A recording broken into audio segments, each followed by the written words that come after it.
Okay. What's up, everybody? Maybe just Catherine.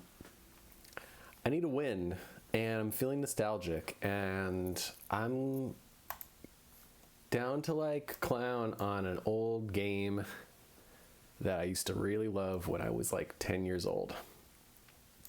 This is Shadowgate from 1987. Let's see what we say. Oh, this is way too fast. Okay, you just missed all that really good shit.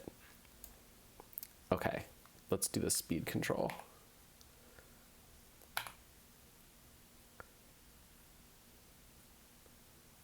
Okay.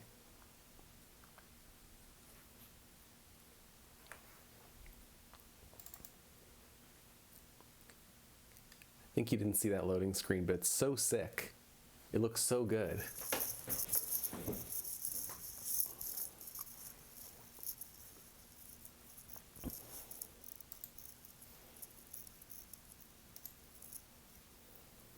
I'm doing a little research because I'm trying to start making these.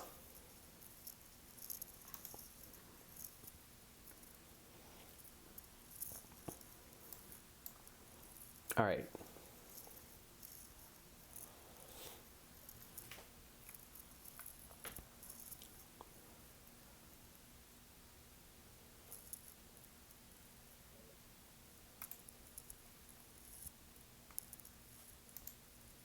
I'm gonna try one more time.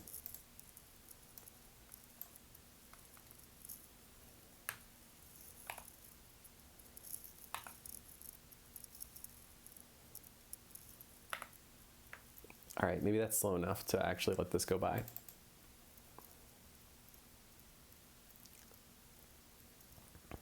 All right, I'm giving up, but that looked really good, right? Look at how much detail. That little pixelated move fading in the scene like that, beautiful, beautiful.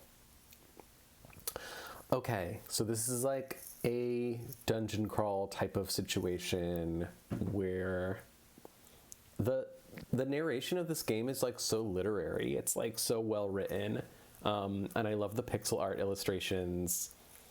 Look how like cool this is. I love how they just like frame the scene with the silhouettes of like these gnarly vines and creepy trees.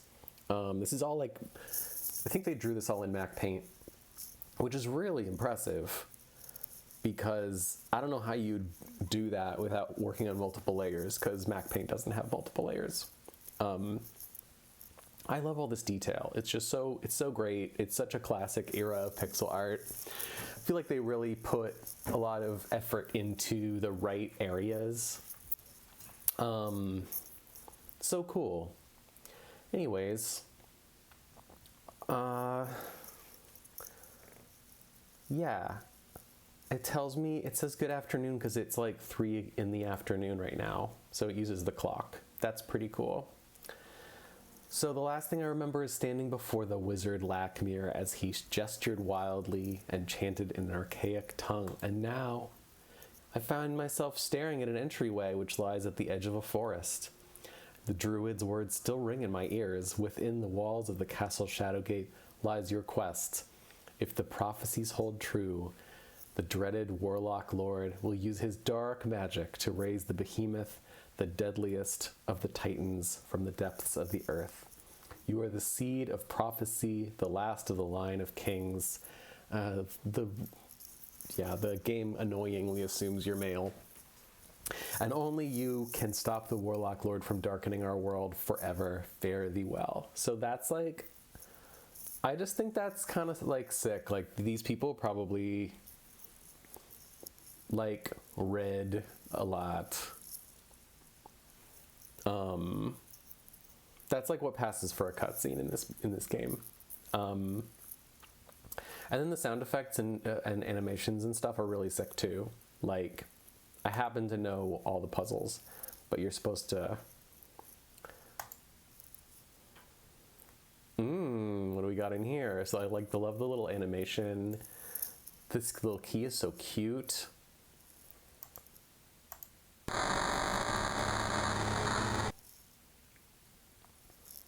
I love this weird little kind of German expressionist vibe we've got going on here, and like the little entryway. Yeah, it's all just a real class act. This menu system was kind of new at the time. So you can select like a source object and a target object. And so you do like, operate this on this or whatever. And that's how the commands work. And then an examine only takes one thing. So like if I examined the torch, it says it's a common wooden torch. If I open the torch, it says you can't do it. All that stuff. And then you can speak to an object, you can hit something, you can eat or drink something, and you can go to an exit. There's this little exit panel over here, and you can like operate yourself on something or operate something on yourself. Anyways, here we go.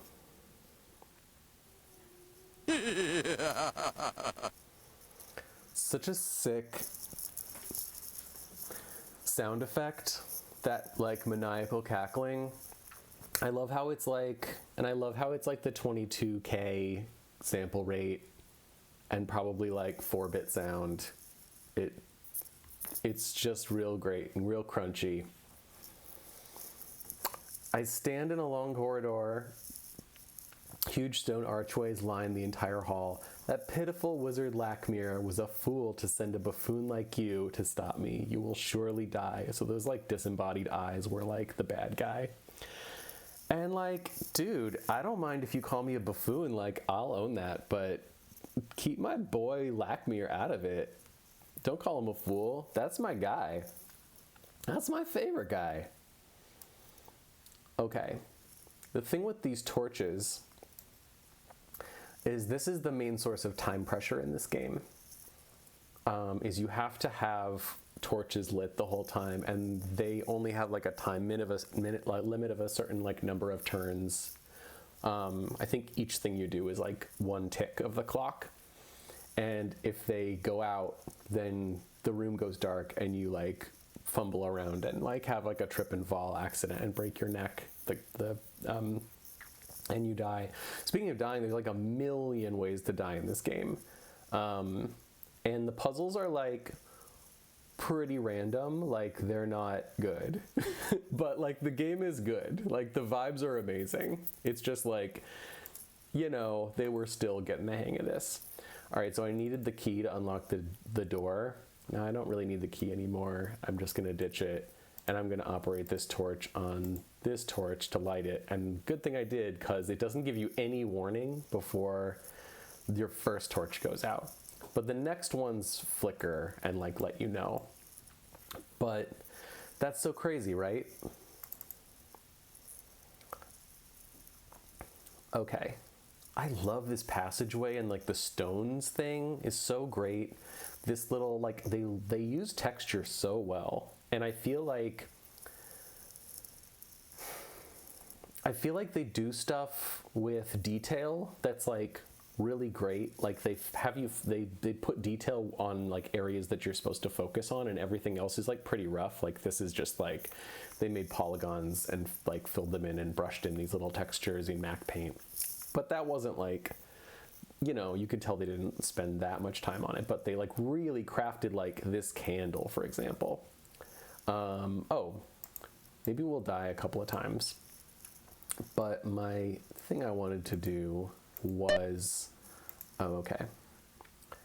Where should I put a saved game? Shadowgate 1, can I do this? All right, we'll just call it Twitch. Okay. All right, and it shows the name of the saved game here in the narration window, which I think is like kind of cool. These windows are kind of fun. Right, when you highlight an exit, if it's visible, it shows up. I'm just like taking a lot of stock of all of this because I'm kind of trying to like do a little research here. You can drag these windows around if you want to. I think all the windows you can drag around by like their edges. Right, so I can put these wherever. And they have these cool little like borders that are dotted lines. So really love the whole vibe. Looks great. Yeah, so let's take the candle or take the book. So violent, these sound effects. When you remove the book from its pedestal, the floor collapses and you go with it. As you fall into darkness, you tell yourself that there must be a bottom to this pit. Your suspicions are confirmed as your head smashes into stone. They're so, again, I feel like they're very, very literary, very like sophisticated as far as, you know, I feel like a lot of old games or old-timey style games that are supposed to be like evoking a medieval or like Middle Ages kind of period, just like kind of pile on the like the these and thous, but this really has like its own sort of wry sense of humor about all of it, and I really appreciate how it's all written. Here, when I do this click to continue, it's going to show you the death screen and the death march. This image is burned into my brain. It's crazy.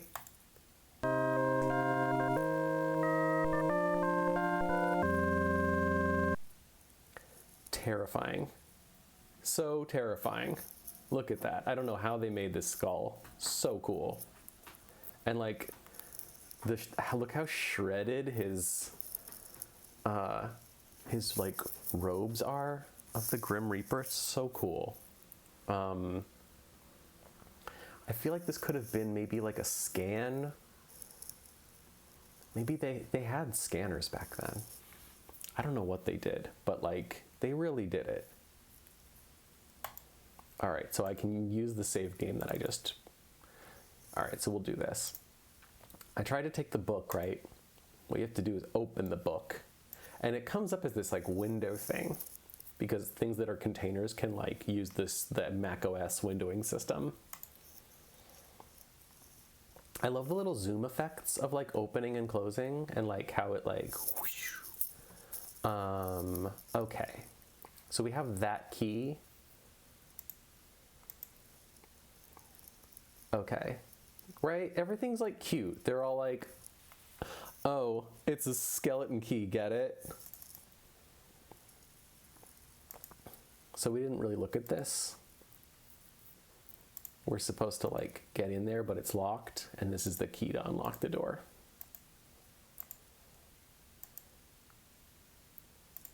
Right, and this is like, yeah, this is the exit system again. So like, this is to go into that side door. I like kind of how they're positioned and everything. So here's our big sword. We don't really need it that much. We need it for kind of one puzzle. This sling we use also, kind of the same way. I really love, yeah, again, just like the way they use texture, the way they really evoke stone here. And yeah, just like the detail and like where they kind of need to lean on it and where they don't is just really cool. And you can really see the Mac Paint tools in play here. Like you see like the circle tool that like they clearly used to make these, and like there's like a little misalignment because they like there was no way for them to measure probably, and they had to like do this a bunch of times probably to get it right. You see all the built-in like Mac Paint patterns. All of these, like I can identify like, you know, the 50% gray, the sort of 60%, 75% with these little dithered halftone sort of things. I think even this pattern on the rug might be like a built-in Mac Paint thing. And then like they do these brickwork type of things. It's funny that this is like one kind of brick and this is like a different style. I don't know how they like decided what they were going to do with that. It's so funny to me that these are different. Anyways, yeah, love it. This texture of like the wood is really cool too, that they do like black lines, like 1 pixel like black lines over the 50% gray halftone as wood. It reads really well as wood grain. And then like, yeah, these sort of iron details. Very cool. All right, so we'll open all the doors.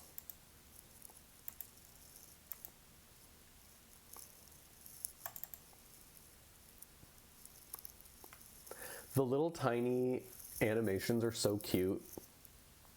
And I love how there's kind of like, it locks out all the interactions until you can like do something again.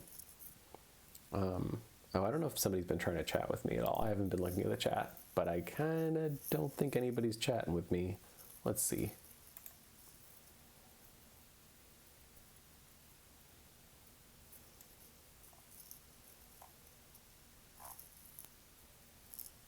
Yeah, nobody's chatting. I don't care. I mean, I care, but... All right, let's take a look at this skeleton in the pond. As if struggling to rise up out of the mud, a lime-colored skeleton stares at you through eyeless sockets. Isn't that so... I'm just like, wow, somebody's read some books. You know? Personification.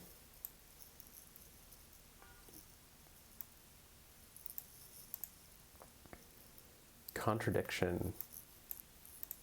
It's great. Yeah, we can try to go get this key.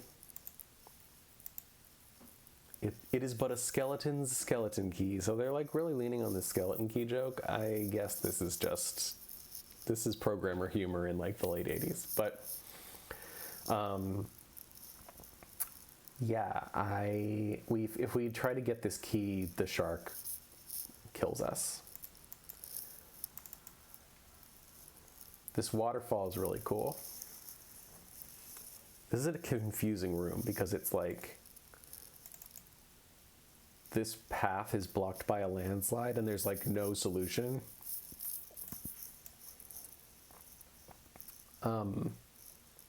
You do need a rock for the sling. I'll just put this in the sling for later. I don't know how you're supposed to know this because it's like, this doesn't like highlight when you click on it, but like you see this little, it looks like just like the side of the waterfall, but it's like another gap behind the waterfall. And this is where you can go in. So you're just supposed to like find this, but I think that's so weird. Cold water cascades down a cliff into a small stream, leaving the rocks behind it cloaked in darkness. So the rocks, I guess they're trying to call your attention to the rocks behind it and be like, oh, what's up? But yeah, this is a little alcove. I love the way they illustrated this, framing it and giving you this sort of cramped, like, vignette. It really evokes, like, the, you know,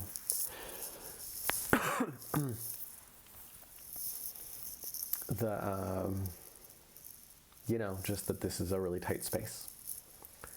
So you can find this little area, and it says this rock juts out from the wall. I try to open it, or I try to operate myself on it. And this gives me this little bag that was hidden behind it. And inside the bag, we have these 3 gems. And we need to use these to solve a puzzle later. I really love how there's just so much to admire with the pixel art here. This is such a nice little pouch. This is like a great pouch.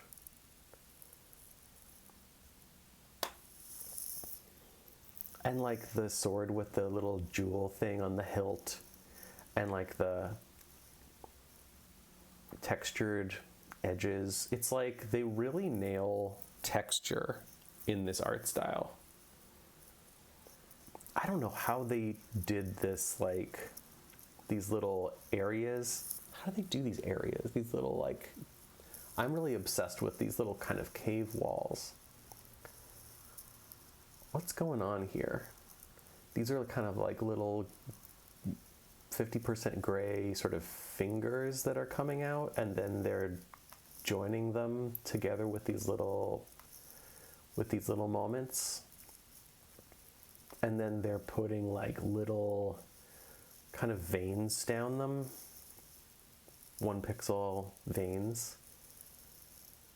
Yeah, it's really cool. I gotta try doing some of these.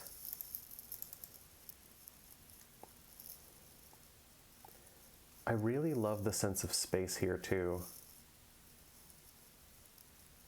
Like putting this here in the background to give the sense of like a cave ceiling is great and really subtle.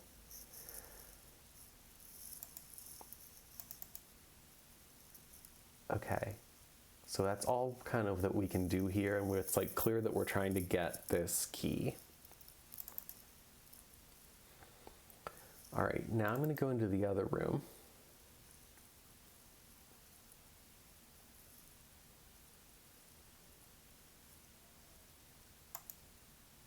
Okay, did you see the little flicker? There was like a little flicker for a second, and it says the torch momentarily flickers, its flame seems weak. So that means we need to light another torch. So we operate this torch on the other one, and it goes.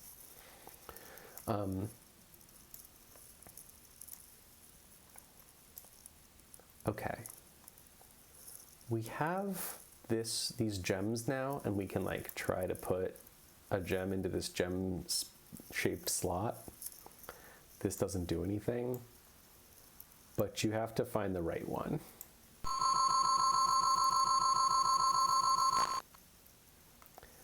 Again, the little like dissolve transition for these things fading in is so cool. There's just like nothing like that now. It's like random pixels filling in the area. So sick. Yeah, I figured out how to do this with like an HTML5 canvas object, but I won't talk about my project today. Okay, so I love this sentence, the torch you lit before has now gone out. It's very concrete and very simple and cut and dried, but it's just like, I don't know, gives me a vibe. I think it's cool. All right, so let's take this little crystal sphere, and if we take a look at what is up with this sphere, it says it's cold as ice. So this is a solution to this is a solution to the puzzle. I'm going to save us again. We'll take a look at some of these other like ways to die. Peering through the dark hole, you can barely make out the ground far below. A broken fragment of a wooden ladder hangs from the opening. So they're kind of trying to trap you into going down into this thing, but you die if you do. So back out of the pedestal room, and we toss this in. Sound effect is so cool. The effect is so great. I just love it. So we froze the lake. Now we can get this skeleton key, har har. And you kind of think that you can't get the ball back, but you can operate a torch on the ice and you can get it back to use it again. That's sort of like weird logic, and I think it really throws players, probably all of this throws players really hard, except if they figure it out through trial and error, because it's like, I feel like most adventure games, like, you don't reuse objects. Like, you either you use it like where you first found it, and like you never use it again, or like you have to like put it together into some other situation. But it's like, I think it's very rare, like, as a convention to like reuse objects as far as the games I've played. I'm not really an expert. Okay. Let me save again. And I'm just gonna check out, oh yeah, we need to drop some stuff to be able to carry stuff in the dragon room. Okay, look how sick this dragon's lair is. That we're focusing here on the eyes and everything else is like leading us there. I just think this is just like a really, really great depiction of like a dragon and like the treasure that he guards or whatever. The thing in this room is that it like hangs out in this cave and breathes fire at you. Like you never see the dragon, but you kind of have, so you have to pick up this shield.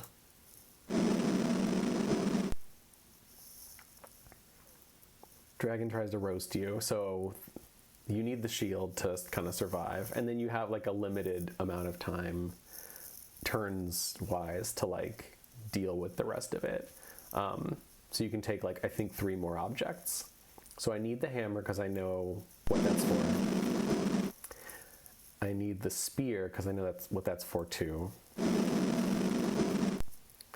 And then, and it's kind of starting to like warn you. And I need the skull.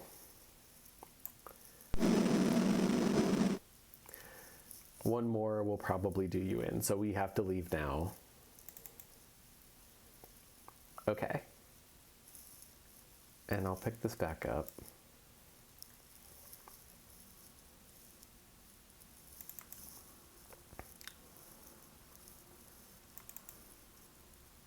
All right.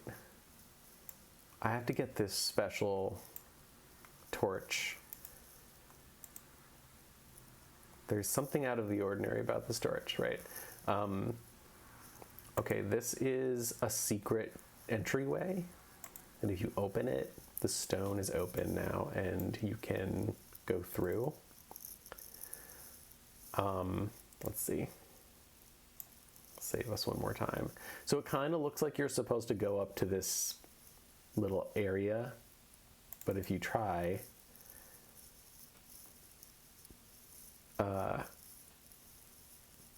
yeah, you fall and it breaks your crystal ball. And you can't go. And that kind of screws you up for like a later puzzle. So I'm gonna reload.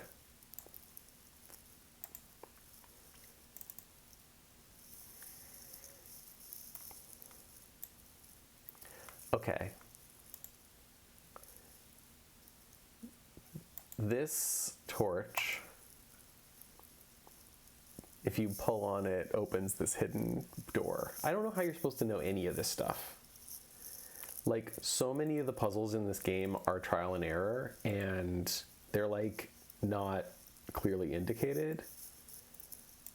Like, you really just have to like examine everything. Like, it's crazy. Oh, I don't need the shield anymore.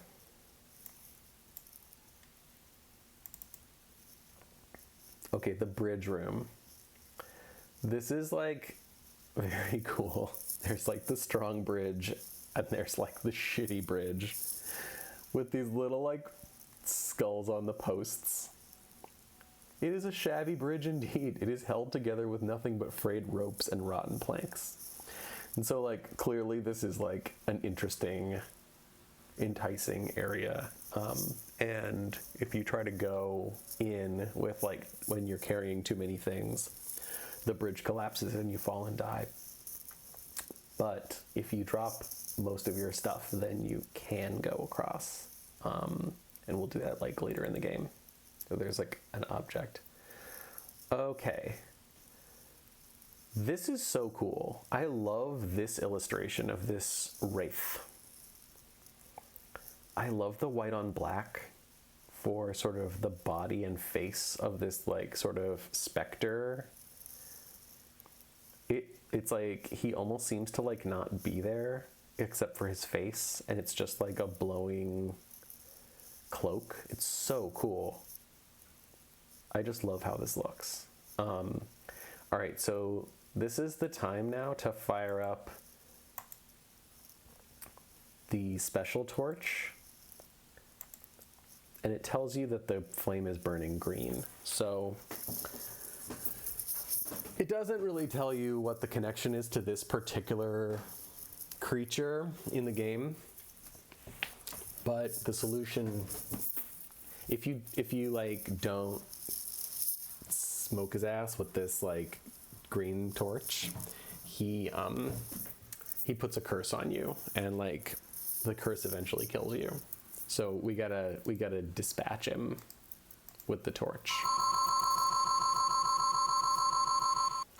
Magic sound is so cool. I've never gotten over how cool this magic sound is.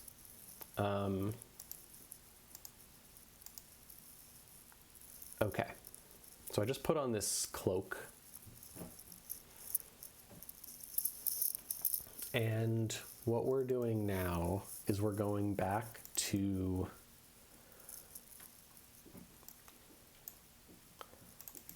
drop the spent torch, and so we're now going back to that area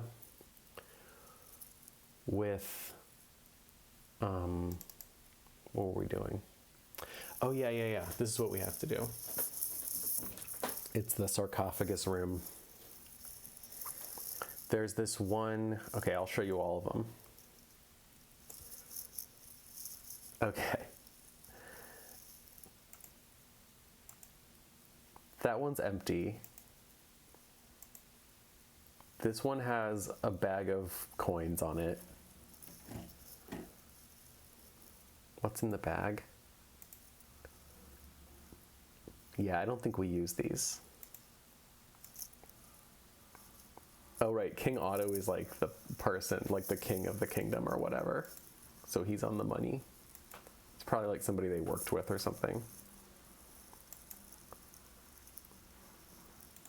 I love how there's a mummy in this one. This carefully embalmed 6-footer. Like, don't you love how like cute and like funny this like writing style is?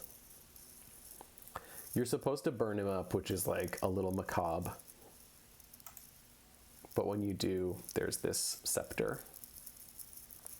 And then if you open this one,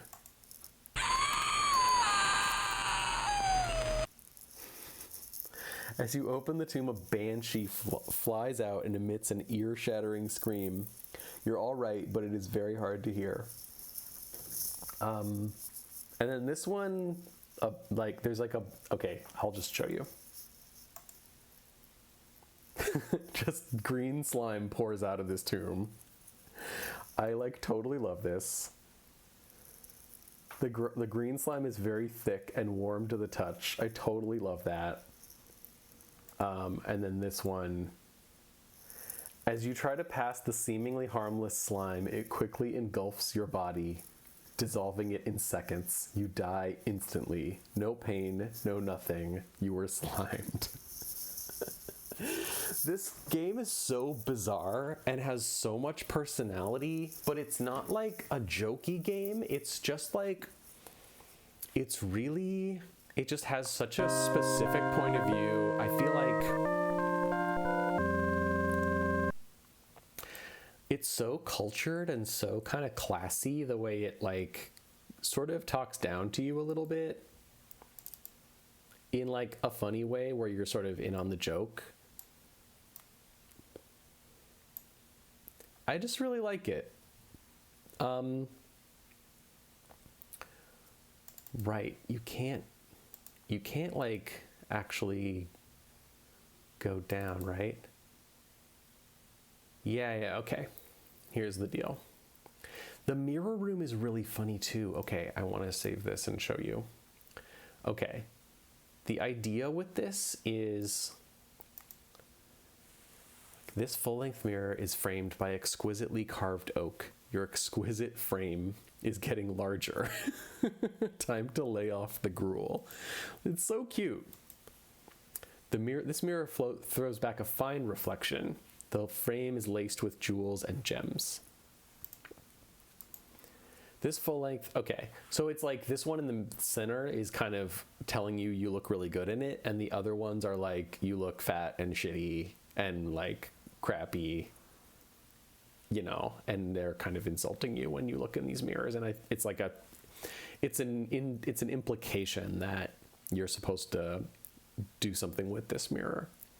The thing that you can do with these mirrors, when you try to hit them, they're protected by something magical, and you need to use this thing on them, this hammer.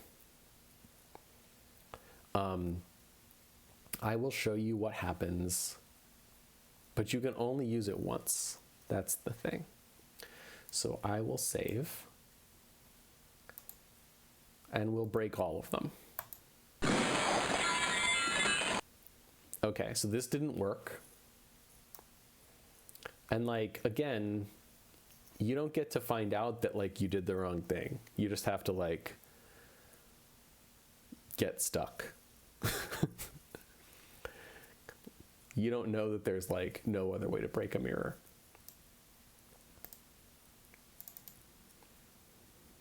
All right, so let's try the other one.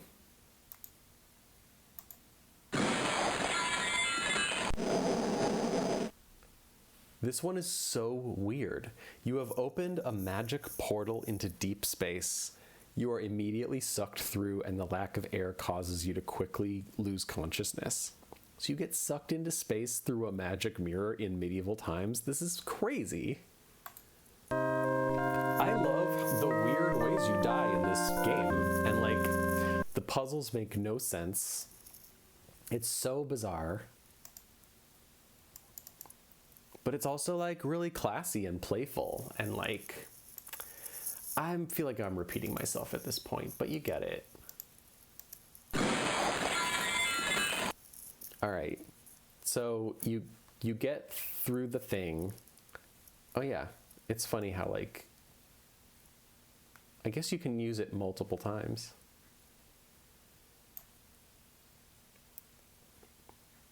This one wrecks your hammer.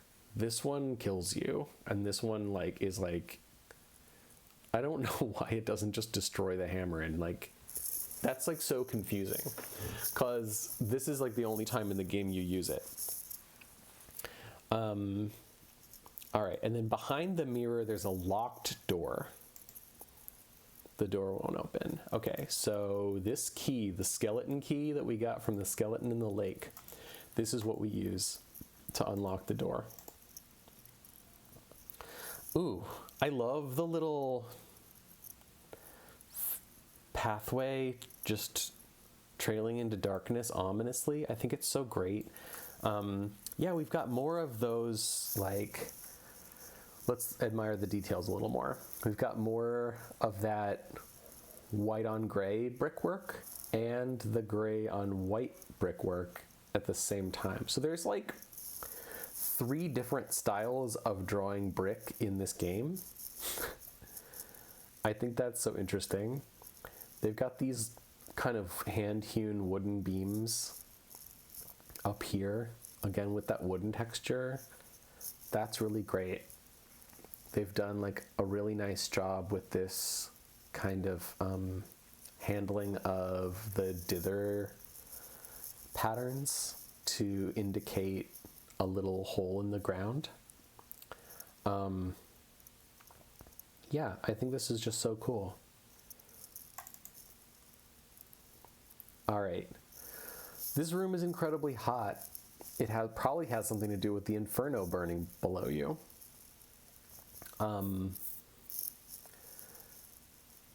So this is why you need the cloak. If you take the cloak off, you can't like be in the room.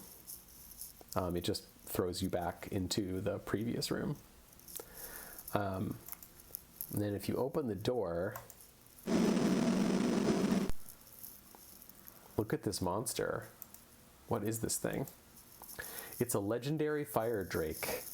few have beheld one and lived to tell the tale. Yeah, I feel like they really cracked a few like ancient,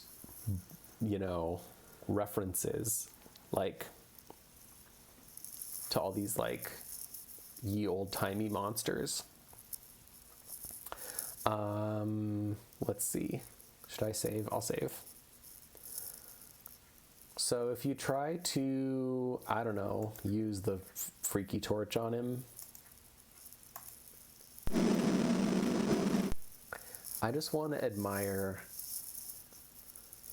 like, look at the crazy mouth with these like drippies, and like the white eyes in the black body is so cool. His horns, his like wings, how like little parts of him are on fire. His little clutches that he's like grabbing at you with. And then, yeah, how they really give you a sense of the contours of his face with the shadow and highlight. But it's like this highlight that's on a black background. I just think this is really exceptionally cool work. Okay.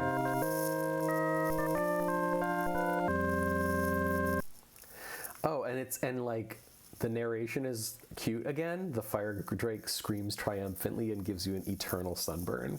Like, this is a really good time. Like, they're having a blast. Okay, the way you defeat the fire drake is by dropping the ice sphere.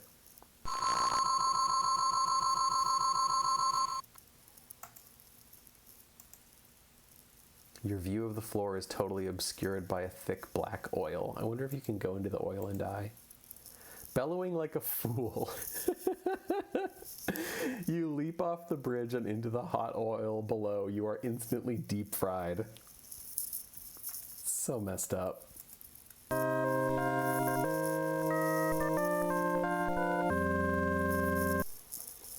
I love that tone of voice. Bellowing like a fool. You just go crazy and kill yourself. Hope it was worth it.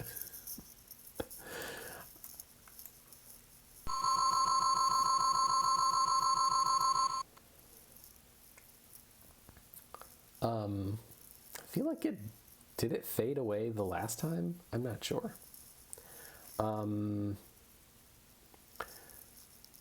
Right, okay. There's this bridge room in the next room, but we don't have everything we need from the next room yet. So we got to go back for some stuff.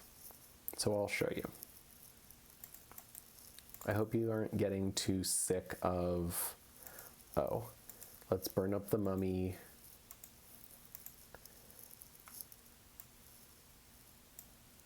Cool, cool.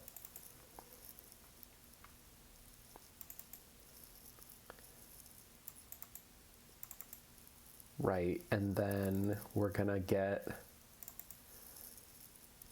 we haven't seen this room yet, but we need to check out this room. There's a bunch going on in this room. So we've got this rope. This is a really nice rope. Okay, a magical force holds the rope in its position. It cannot be moved at all. But we see how there's like this hole in the ceiling, and we can tell if we've been in both places that the hole in the ceiling here is the hole in the floor in the mirror room. And then we've got this sign on the door. The sign reads Epor. And if you like put it together and you're like, oh, Epor backwards is rope, then you get this idea that there's something about rope and there's something about the word rope or Epor that we're supposed to do. I'll just solve the puzzle for you. If you say Epor to the rope, As the words are spoken, the rope begins to respond. It reaches towards the ceiling until it can go no higher. So, bizarre little puzzle, but now you can go up here.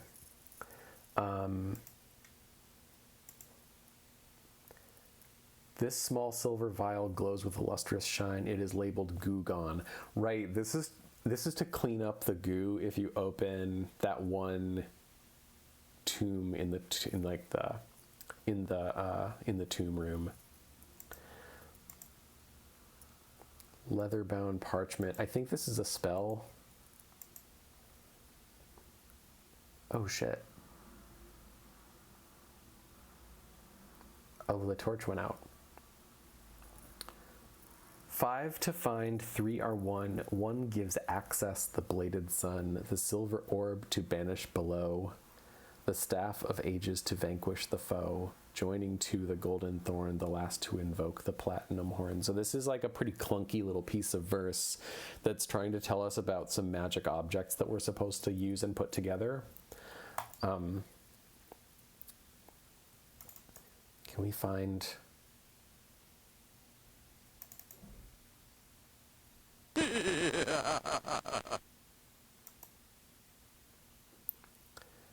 Nice, dude. Okay, so you trip and fall, right? As you die, you realize how handy a lit torch would have been. Okay, got it.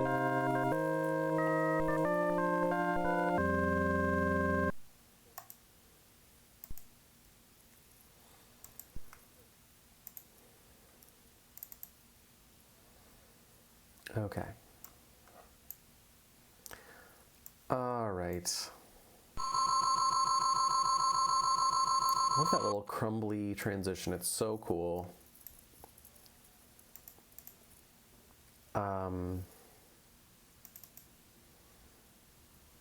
Yeah, I have to do that whole thing again now.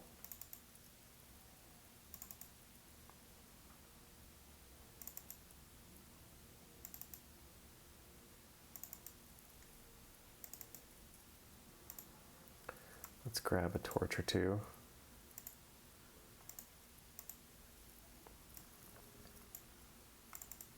Just keep the party going. Okay. Say E-pour to the rope. I don't think we need this. I think it's just telling us, it's just giving us a clue. And then what is this? Stench from the bottle is horrible. Right, okay. I don't think any of this actually helps us. We could take a torch and then like, you take a look at this wall and you can't really tell, but like this part here is special. There's a lot of this kind of shit in this game where it's like, oh, if you just click around and find some stuff, maybe you'll find that, oh, this torch can be pulled down, or this part of the door is like movable or special in some way. But there's kind of no indication aside from the fact that it's just findable. But look, you can open this. You feel the ground shake as the rock moves slowly aside to reveal a passageway. Okay. Look at this weird cave. A huge man-made slab of granite seals the far right side of the cavern. Okay, so we're just in this dead end. This heavy stone tablet is adorned with druidic hieroglyphics. So again, we see another gem-shaped slot.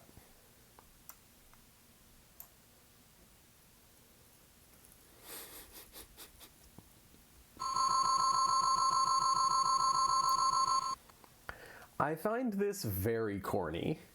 Like,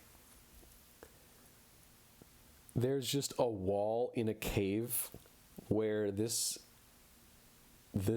like wizard is just chilling by like a campfire on a log, and he gives you like a scroll. And you're like, what is this? Heed my words, warrior. The warlock lord can only be defeated by thy courage and the staff of ages. Remember, 5 thou must find, 3 for the staff, 1 to be the key, and 1 to be thy pathway. Have thy wits about thee, warrior, fare thee well. And it's like, right, and then it just closes back up. So it's like a little show here in the cave. I think that's so corny and weird. Like, what a weird move to just be like, well, those disembodied eyes are so awesome. And the laugh, it's so great. Okay, so we have this little scroll. We can go back. I think we have everything we need. We don't need this pouch anymore. Do we have the sword? We do. We don't need the cloak anymore because we put the fire out. We do need the broom, potentially. And we maybe need the skull. Those are both possible solutions to the riddle of the Sphinx later. Oops, spoiler alert. Let's grab some torches, just to be prepared. Okay. So I will save one more time. Okay, this other cave with the bridge in the middle, I'm just taking a moment to, like, again, admire what's going on here graphically. I love this little fade. However they did this is really, really sweet. These little veiny rocks with the, like, I feel like I really have to practice drawing caves like this. It's so cool. And this little fade out moment. How did they do this little fade out moment? It's great. So great. Okay, so it seems like we can just go, but the troll pops up and says you have to pay a toll. And you think that there's gonna be like, all right, so here's what you can try. And I'm sorry, you're just gonna hear the death chime, like, you know, a bunch of times, because we're gonna, like, die while I show you this. So if we go,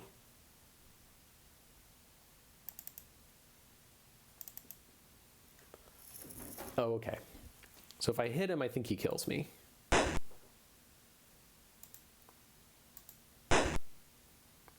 Seems like the troll is getting very impatient. Okay, he puts like a spear up.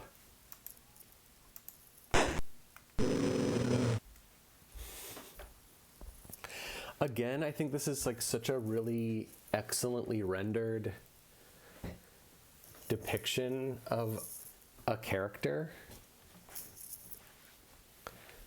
So what's going on here?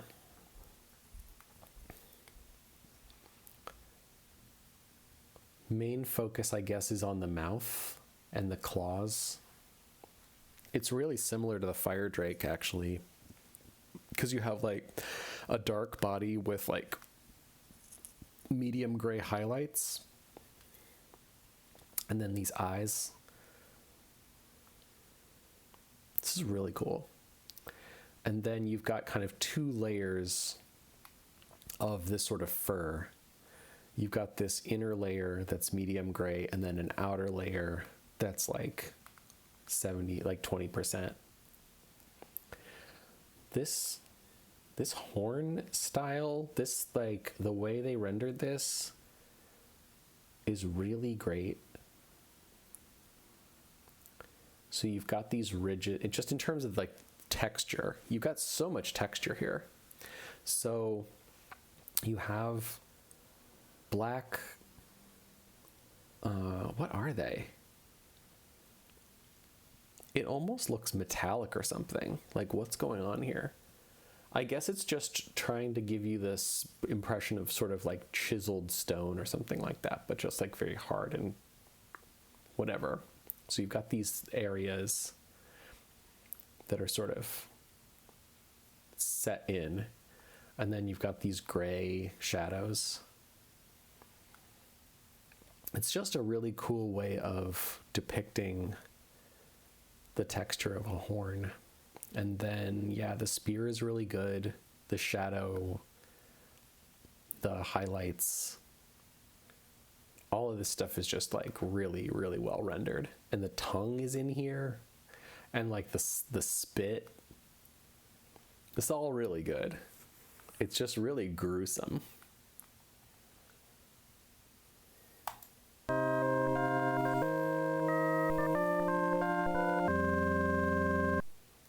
It almost makes me want there to have been as much detail in the skull here. Because, like, there is a lot of detail, but it's like this sort of weird half-toning, like, dithering thing. Look, it's the same thing that they did with the scythe, though, is like these black streaks on the interior, and then they're sort of set off by this medium, these midtones. Ooh, and the little foggy bits in the background, just really great.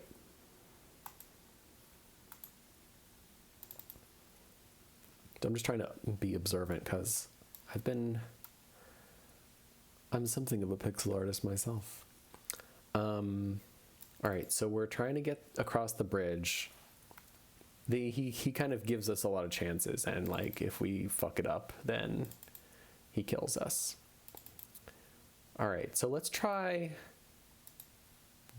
He wants gold, right? So let's try to give him the gold.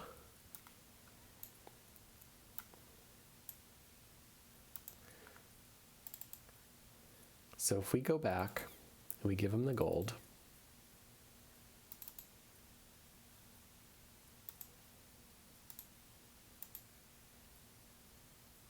okay, the toll has just been raised to 2 gold coins. So he's not playing fair.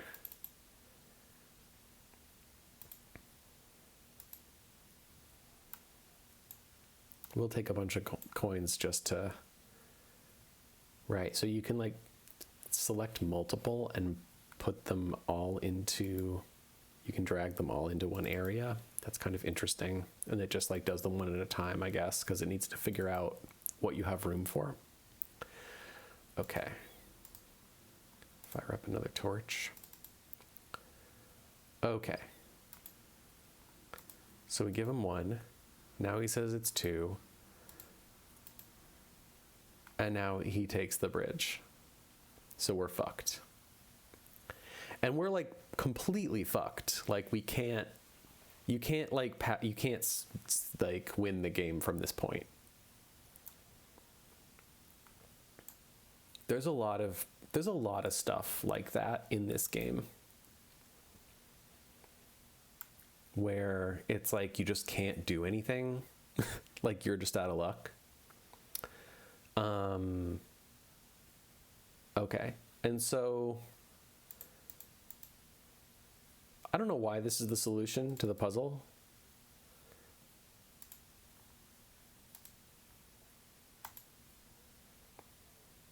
Okay. So you throw the spear at him. I guess like him having a spear is supposed to be some sort of indication of like why you're supposed to use a spear on him before he gets his spear out.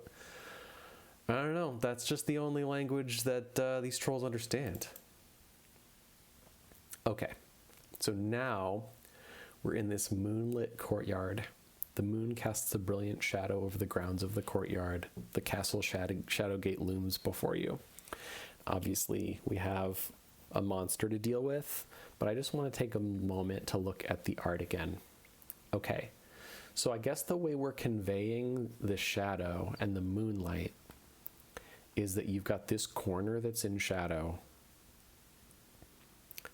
So you see like a few little stars and like the moon shrouded in like a little cloud. And that's all like very beautifully conveyed with the tiny amount of space that's given to it. But it's kind of weird how the light is sort of coming from the wrong place. Anyways, so the dark parts are 50% gray, and then the light parts are this sort of like 25% gray on the bricks and on the ground. And then you've got this coming out to full white, which I think is really interesting. And this is kind of an interesting move to like give a sense of the texture of the ground. I guess it's supposed to be earth. But yeah, giving it sort of like, I don't know how they did this. Like, how did they paint in these areas and have them kind of connect with a completely different sort of half-toning pattern on one side and the other of the shadow? I just think this is really impressive. Anyways, and then we've got wood again, really being very consistent, and like this rope looks like the other rope that we've seen.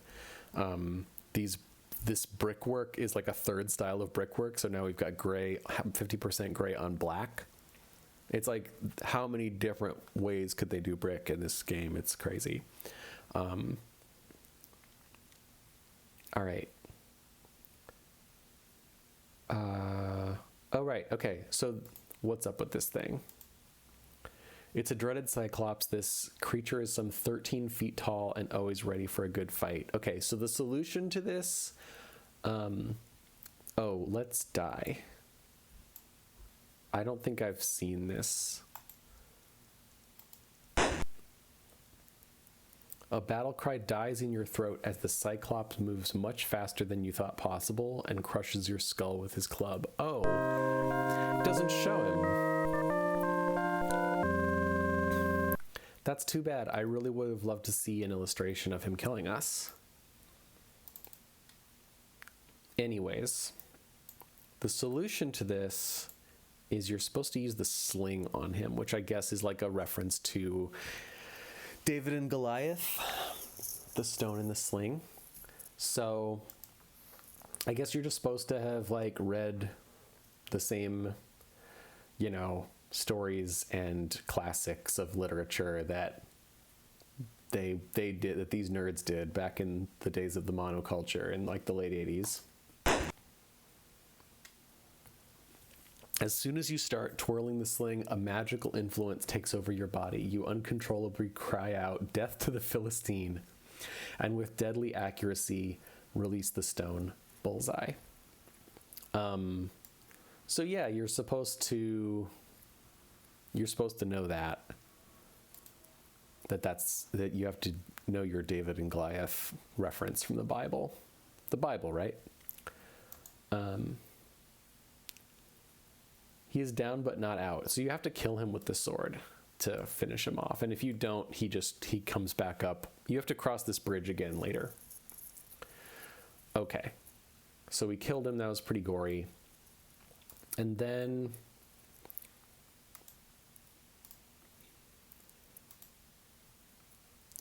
we're opening the bucket in the well, and we're getting this weird gauntlet. It's actually a really beautifully rendered gauntlet. I like this little star-shaped glint to give us the sense that it's metal, and like the shading is really nice. They really do small objects very, very well in this game, and they do really detailed illustrations of monsters really well too.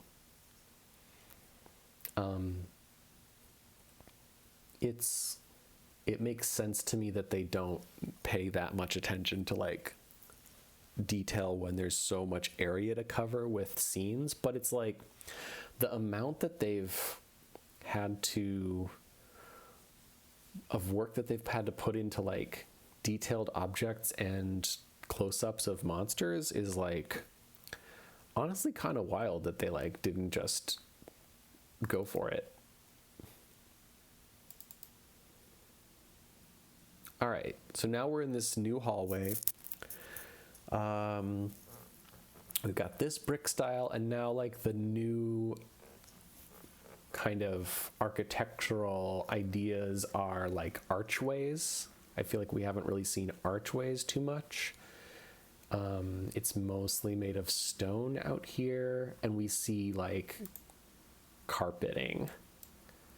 This finely woven rug spans the entire hall. So it's kind of like it's the interior that's like less, it's less like outdoorsy and stone and cavernous. And now it's like we've got, well, I guess it is, but it's just in a different way. We got stone still, but like now we have arches and like a rug. Okay, just trying to be observant about the art stuff. Beautiful room. Beautiful room, this library, and there's so many objects in it. Let's save and check it out. Wow, can we just really read all of these books?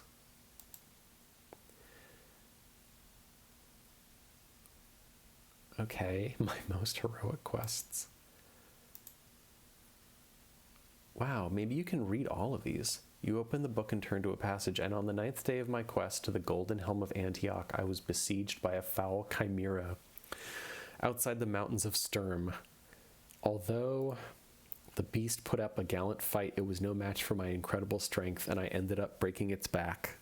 Having found the lost talisman of Rax Toroth in the Forest of Death, I started my journey home when I was attacked by 3 black dragons. The only thing that saved my life was my lightning speed and my skill with my broadsword.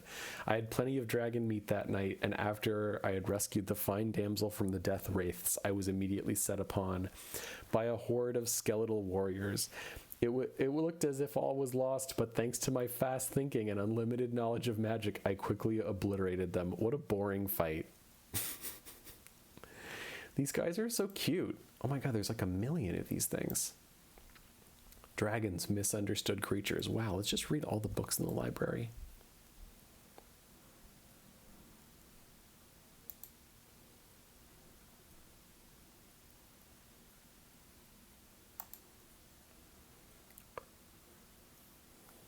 They must have had somebody like really liked to write on the team of this, on this like game development team.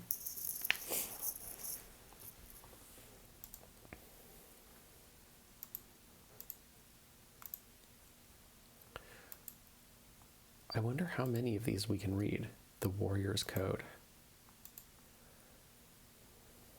I guess you're supposed to spend a lot of time like figuring out what's up with these books. I don't think you use any of them.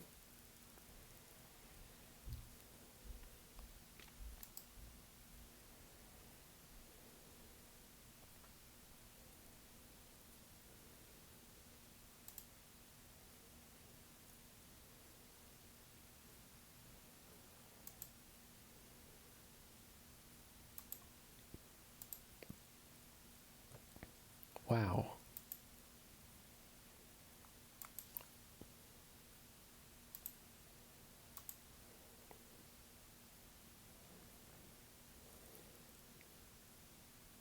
Upon distant winds of desert sand, voices did I hear, not a word I heard could I tell you, but the message is so clear. I start a journey across the sands of time. My eyes are filled with tears. Walking east towards the rising sun, melting all my this is like so purple.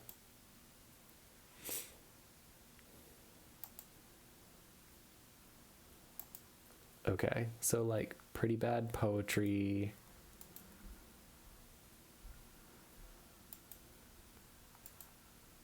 There's so many books.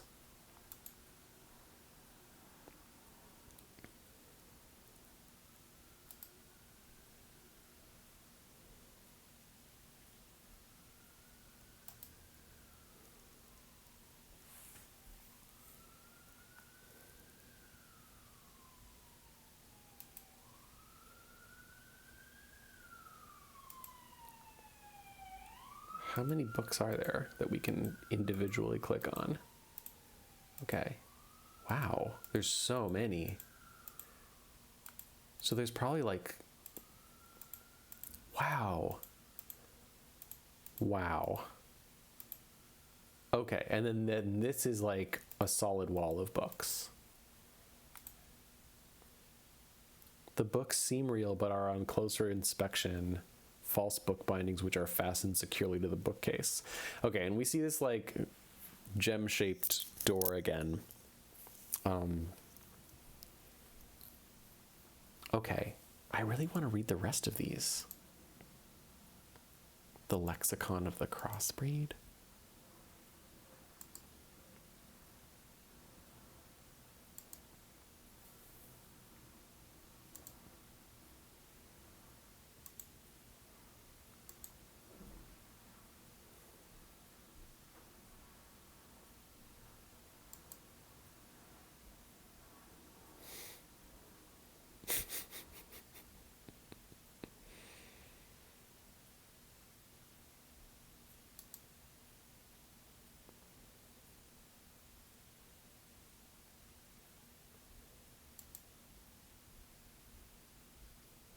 Okay.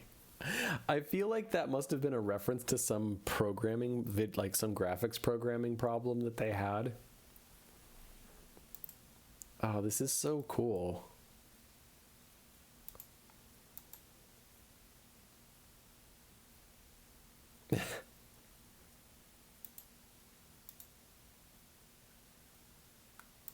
This is wild, dude.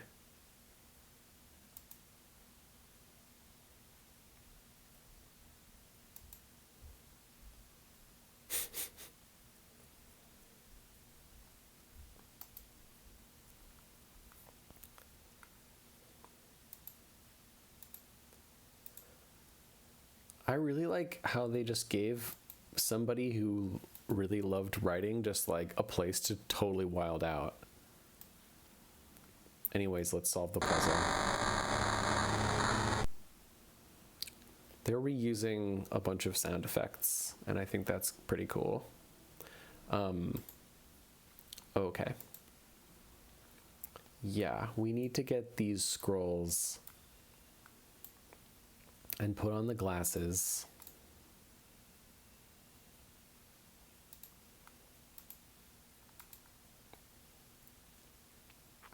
The thing with those is you can read spells and this magic book when you're wearing the glasses, but not without them. Okay, so they have like a little joke about the rat being chased by the cat. I'm not sure why that's there. It's so bizarre. Okay. What is this again? Okay. That's to do the bridge in that crazy room.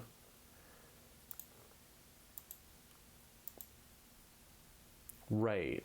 This is a weird spell. It's weird that there is a spell to open a globe. We're trying to open this globe, but you can't do it. But if you operate this on the globe,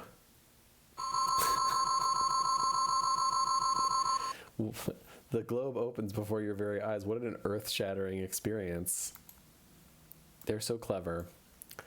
What is this again? Oh yeah, we don't need this. But we do need this key. So we needed this key, and we had to open a globe by casting a spell on it. That's so weird. Like, why would there be a spell to open this one globe in this one room of the castle? It makes no sense. The globe is now closed. Congratulations, you have achieved something that mankind has been trying to achieve for centuries. Total global unity. Yeah, love it. What's up with these? Yeah, we don't need any of these, but it's just cool stuff. Dried timbers rest within the fireplace. So like, so vibey, so beautiful. Through this portal, you can see the moon hovering over the darkened mountains.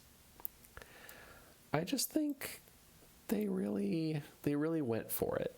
We might need these bellows.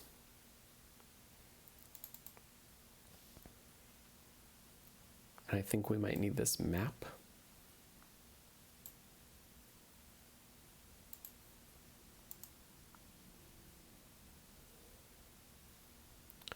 Okay. All right, we have 2 lit torches though, right? Grab this guy.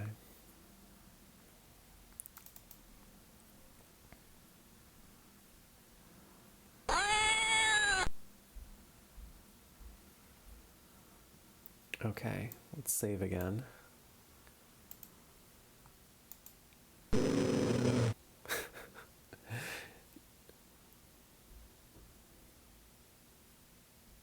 The mutation rips you apart.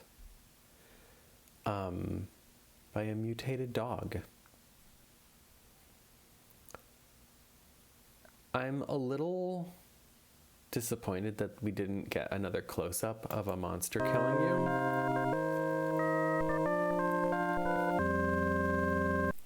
I guess they did a couple and they were like, this is too expensive. Like, we're paying this guy too much to draw close-ups.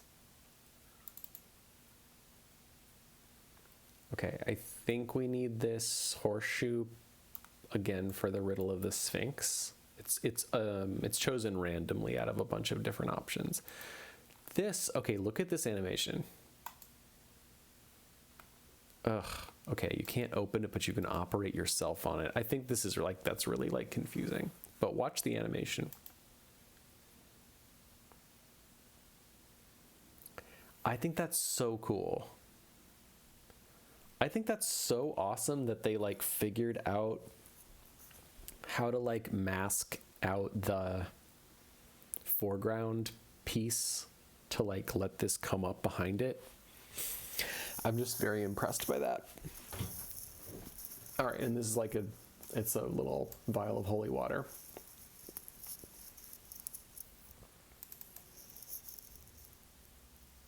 Okay, this is a crazy pattern on this thing.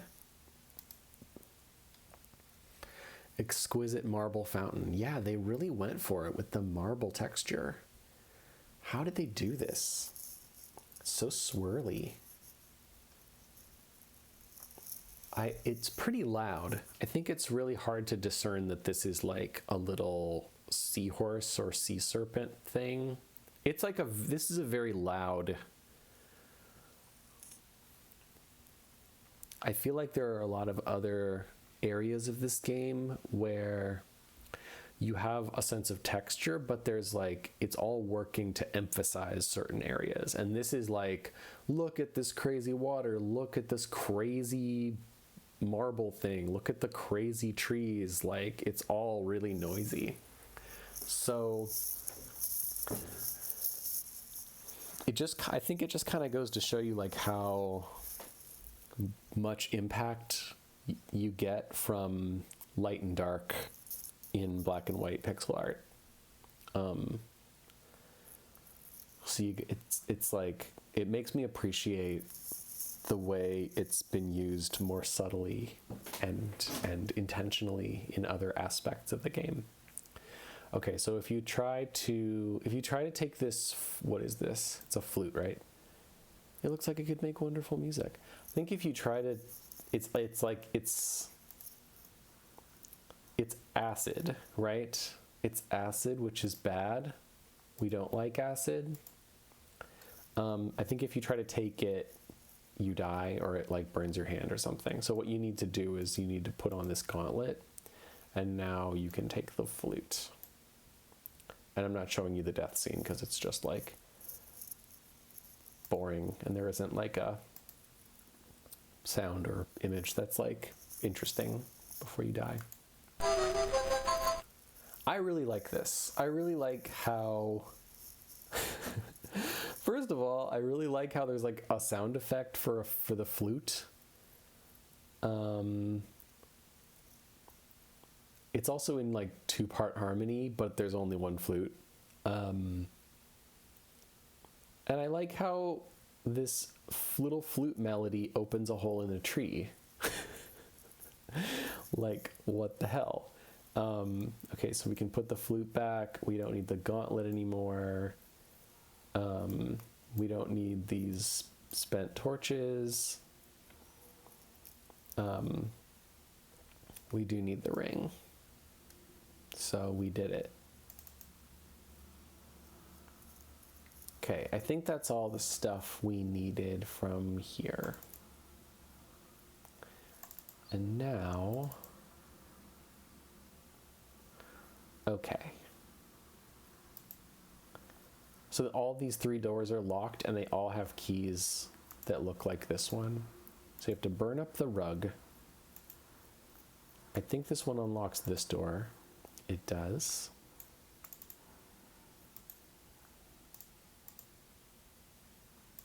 They all look the same.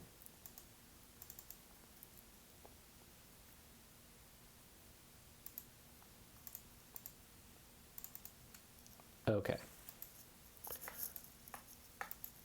Okay, so we used the keys. Don't need them anymore.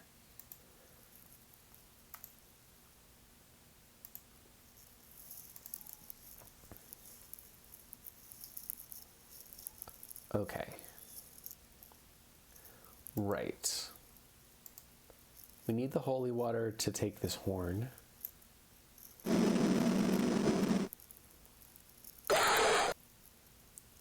Okay. And this is a hellhound.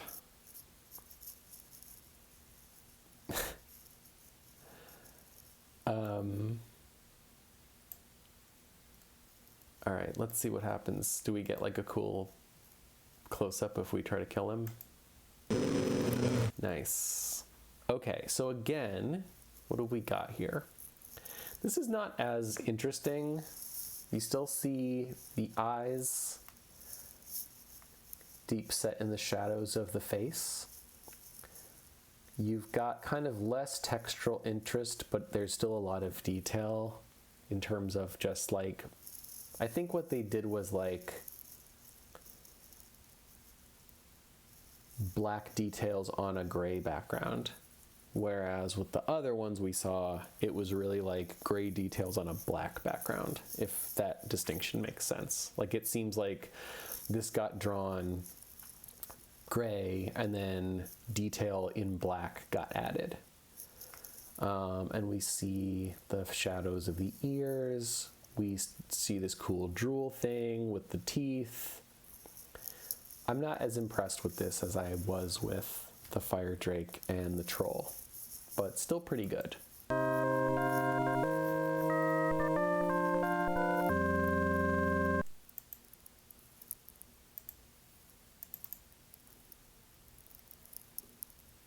All right, and the way we solve the puzzle is we use the holy water on him.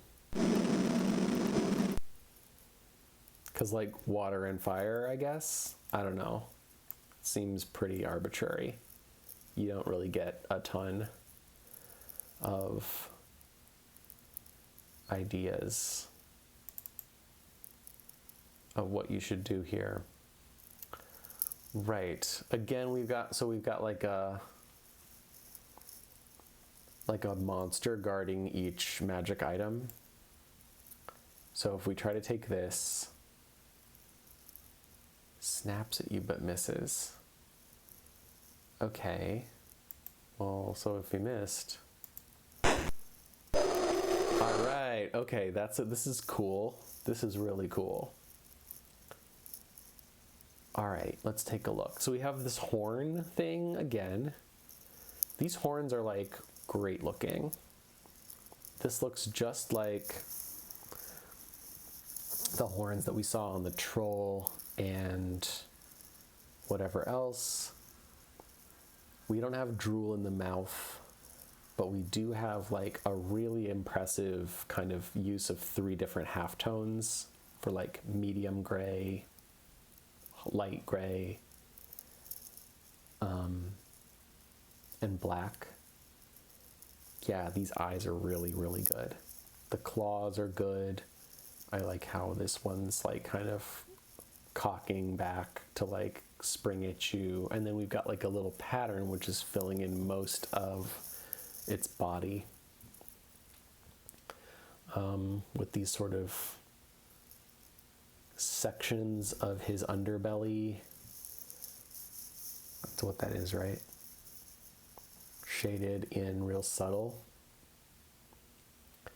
Yeah, this is, and then like the tail is compositionally it's really on point too, because like we have the central focus of like the eyes and the mouth and the tongue coming out, which is great. We have the horns kind of leading off. We have like this, and then we have this sort of gesture of like the body and the tail swinging out into this negative space. So it like all fills the area like really, really expertly. Yeah, this is like somebody drew this and figured it out before they painted it in.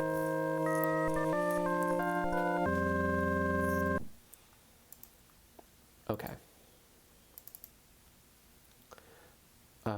We don't have the shooting star thing that we need to solve this one. I think that's behind the Sphinx. All right, look at the Sphinx. The Sphinx is looking great. This is like, I don't know how somebody drew this. This is so cool. The shading is like everything here. You've got medium gray on white. You've got medium gray on black. And then you've got medium gray on white in the face. And then like a ton of detail for the eyes, nose, and mouth, which are just so expressive. Do we get a close-up if we like hit him? Oh, he teleports you. Oh, that kind of sucks. Okay, I really wanted to just like get killed by him.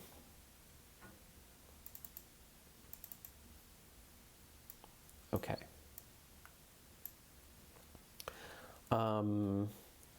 Notice the details here.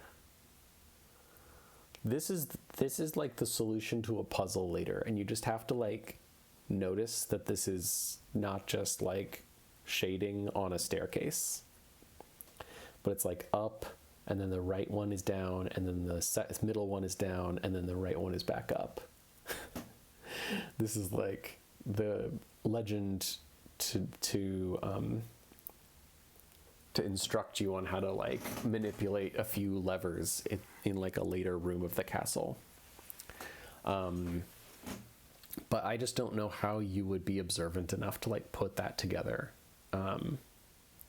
You really have to like be paying attention to everything in this game and trying everything. It's so crazy. Okay. The Sphinx will not allow you to pass unless you answer a riddle. If you look at me, I look at you. You look with eyes, but I've none but your two. I speak with no voice when you ordain, for yours is the voice, my lips open in vain. Bring me the answer to my riddle, and I shall let thee pass. So the answer is a skull. What?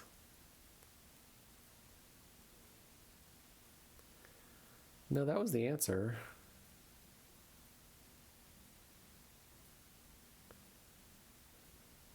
Is it a mirror? Is that what he wants? That really seemed like a skull to me. I played this game like a bunch of times. I feel like I should know all of these by heart. I'm so embarrassed, you guys. Okay, now this is a different riddle. First I was burnt, then I was beaten, then I was drowned, then I was pierced with nails. Bring me the answer to my riddle, and I shall let you pass. And the answer is a horseshoe. Okay. So I think it can be like 5 different things. So we go up here, and now there's like a bunch of shit. So there's this scroll here. Okay, this doesn't really tell us anything helpful.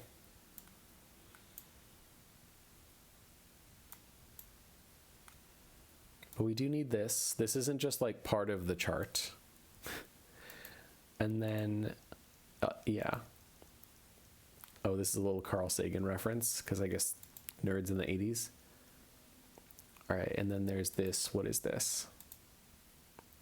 It's a rod. Okay. So we need this rod. What happens if we look in this? Using this contraption will put stars in your eyes. Like, I love how corny it is and how bookish and okay. Damsel in distress situation. I like how there's like the full moon kind of giving us a situation.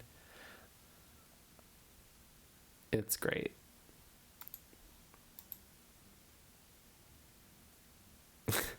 Okay. All right. Sexist.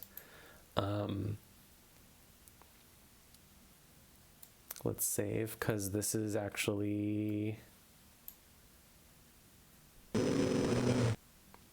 Oh, look, it's the same animation as the Hellhound. It's like the exact same sprites as the Hellhound.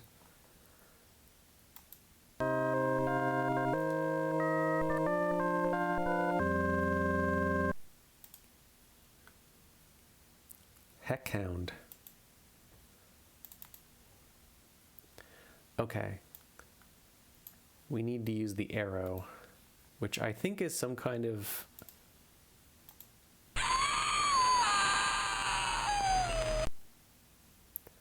Okay. This game is really a little casually sexist. It's like, hey, kill the woman.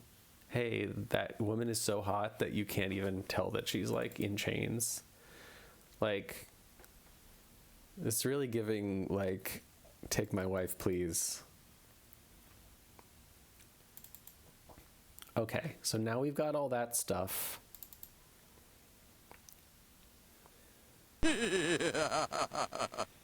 He's taunting us again. Do you think I am so ignorant that I do not know of the magic objects you seek? You idiot. You will never defeat me. Okay, he's getting desperate. Okay, so now that we have this thing...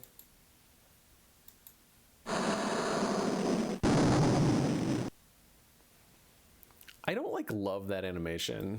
I just don't think it's, and I don't love the solution to the puzzle. I don't think it's very like,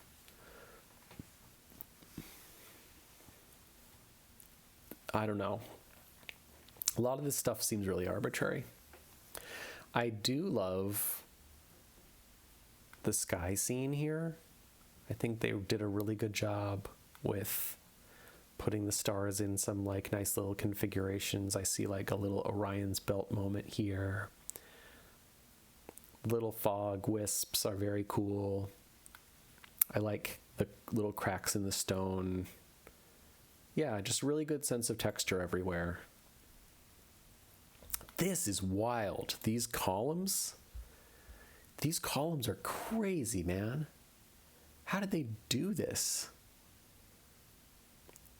I don't think they had tablets back then. I think this was like with a mouse. How would you do this? This is crazy. And then we've got medium gray on medium dark gray. I don't think have we seen that? We might have seen that at the entrance. But yeah, gosh, there's like a bazillion ways to do stone in this game. This is the same pattern as we saw in the rug in like the entryway in like the second room, which I think is from Mac Paint. This is a cool little shield. What's up with this? Sir Deegan. Oh, this is probably the answer to the riddle.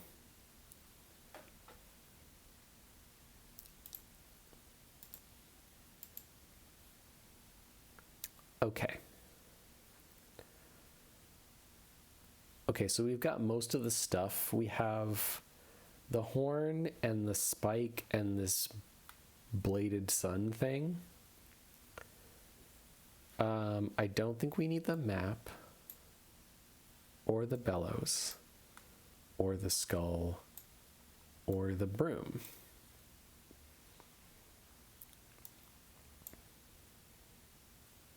Or this torch that just went out. Okay. Take some more torches, though. Okay. Let's do some dumb stuff out here.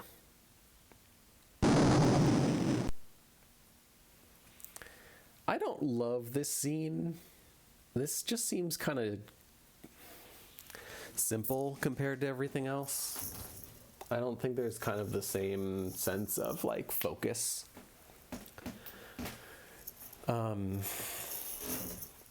So you're kind of trying to make a little choice between this bag and this pot of gold or whatever. And like if you take this pot of gold, like you fall off of the ledge, like it like cracks and whatever. And if you take this, then you're fine. I'm not going to show you because like just a hassle. Then like this thing, you have to just figure out.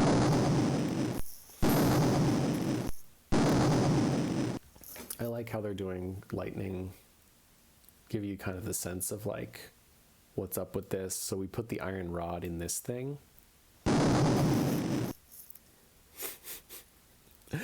And look, we've got this skeleton hand. And we trade this rod for this magic wand. What is up with this crazy world? Okay. And then we're at this dead end with this dead skeleton king, which is so cool. Look at these crazy tiles. This is almost like Star Trek looking. Like, this is very weird and sci-fi, like a very bizarre. This impressive room displays oriental lines of design which are normally reserved for royalty. Okay, yeah, I'm getting that. Whoa. Okay, so this is just a dead king. That's amazing. Okay. All right. Okay, so you can open this.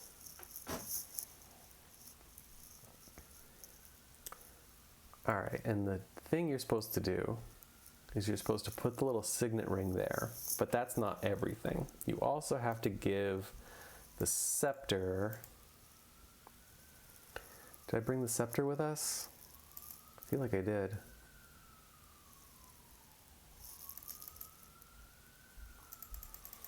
Okay, well, it's okay, I'll go back for it. I have to go back anyways.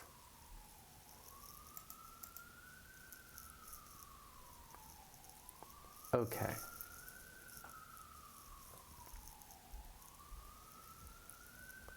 So I'm about to go back across the bridge, and we kind of get to cross the bridge like twice, but that's all. I think I need the glasses. I need the magic wand. I don't need this or the book, right? Yeah, right, that thing. I don't need this or this or this. We'll collect up all of these later. Okay, so we can keep those guys. Let's open the scrolls and see what they say. There's one that makes you invisible. And that's the one we need to keep around. Yeah, so we need that. And then this one, right, we need that for the gargoyles later. Okay, I think we're good.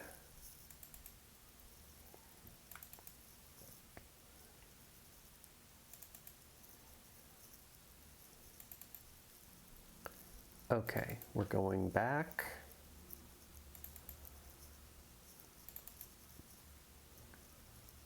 Down here.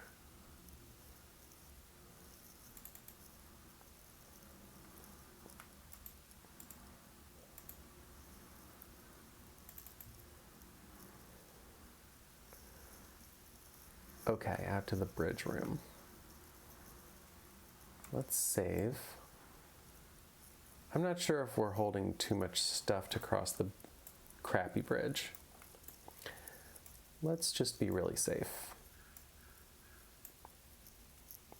Okay, so we'll drop the scroll and this stuff and the glasses. And we'll just carry like 2 torches and the magic wand. Cool.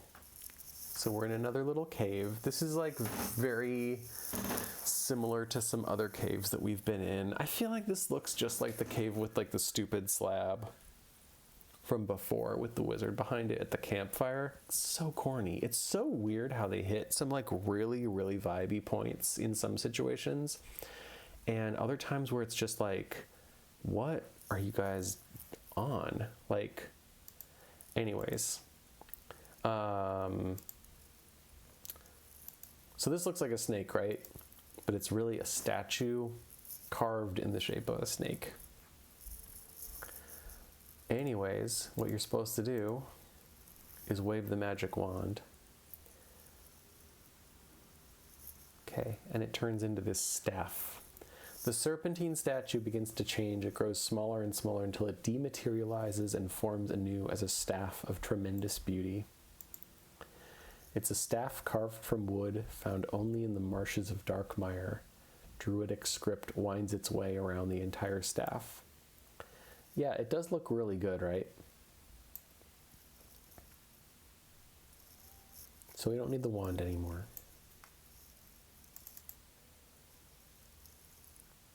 All right, let's collect up all our shit.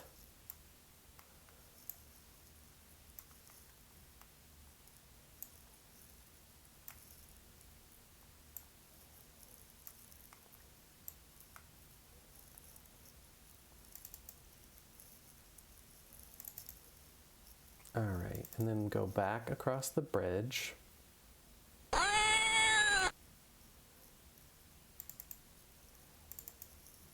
And we need to operate this spell on ourself.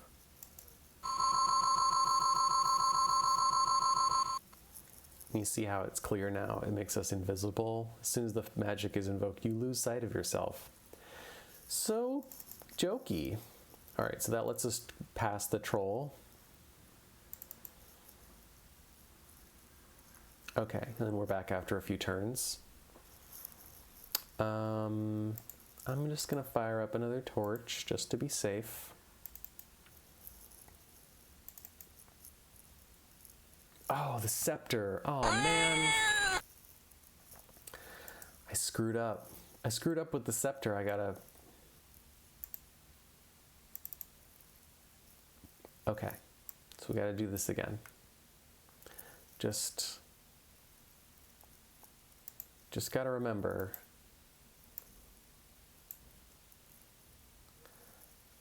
Just gotta remember to take the scepter from upstairs before I go back through.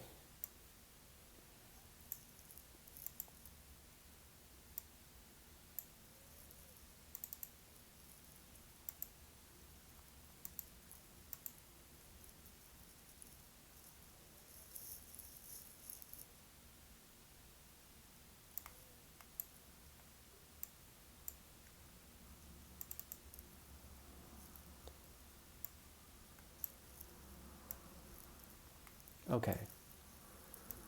Get the mummy, get the mummy, get the scepter. Don't forget, do it, do it. Remember to do it.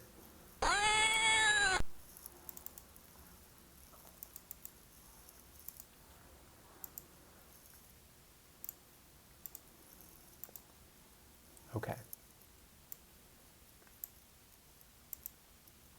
Lots of wand-shaped objects here.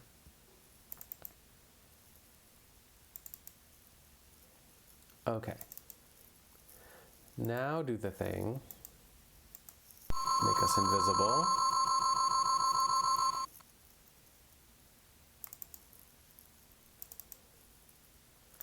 Now we're back in the spot where we can give the scepter to the king again.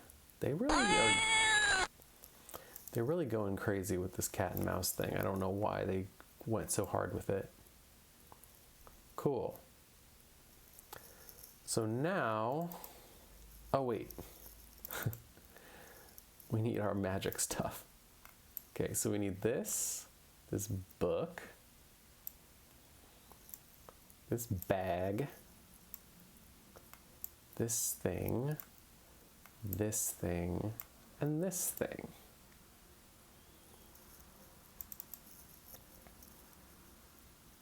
All right. I don't think we'll need that many torches. But what the hell? Okay.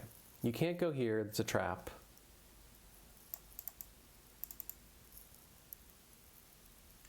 All right.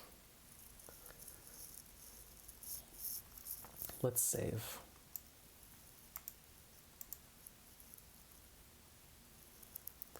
stone statue is some 3.5 feet tall and ugly as all heck. So if you try to go in, awesome. Angered at your presence, spring from their frozen state and rip you to pieces. Awesome. So I love the composition. This crazy thing with like their angry brows being like part of their nose is crazy. I love the ridges on the forehead, the teeth, the cat eyes, the shading and texture, like so much texture of the face. So they did gray on white.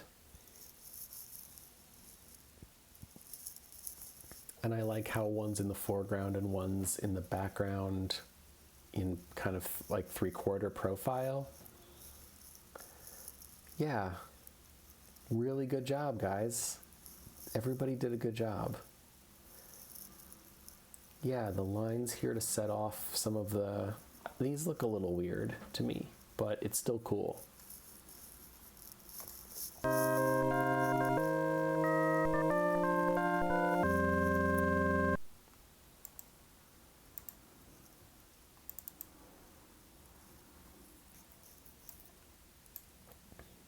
All right, so we'll save that for later. This little situation is crazy. So it's a cavern with a little stone area. You're trying to get here, and there's like, it's just a room of lava. What is this? A basin of coals. Crazy. I think this is the thing you're supposed to use. Yeah, a bridge to form amidst burning death. A demon to guard Motari riseth. Oh, and this, where the sword is hung, he must place the key. Yeah, this is like very...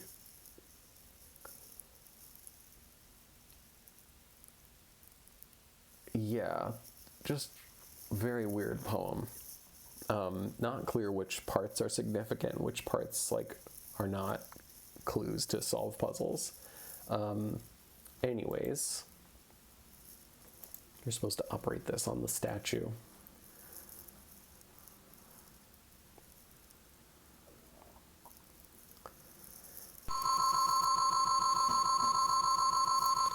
I love that animation.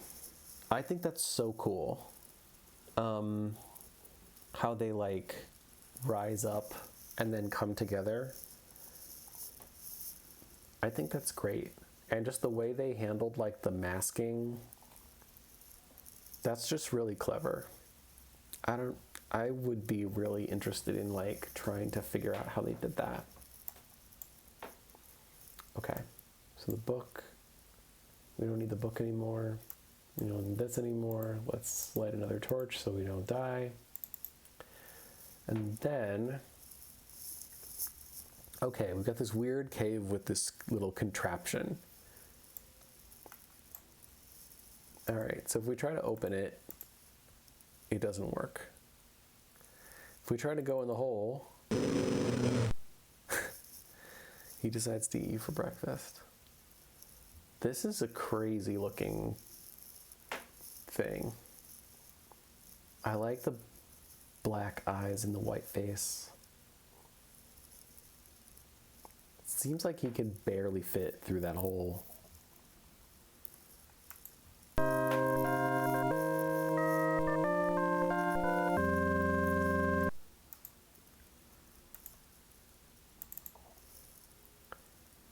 Okay, and then this is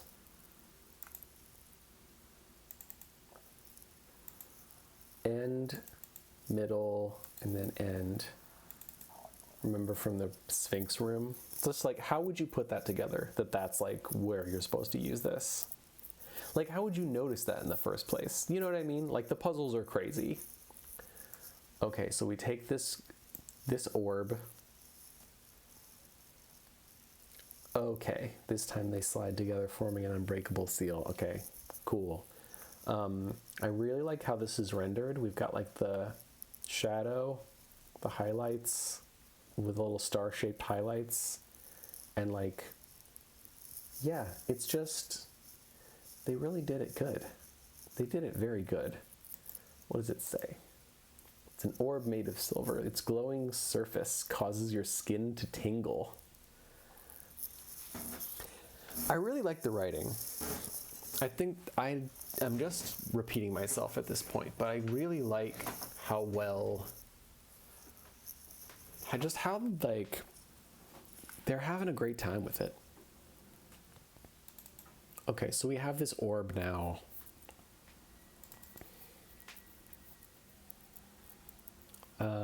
Is this the spell?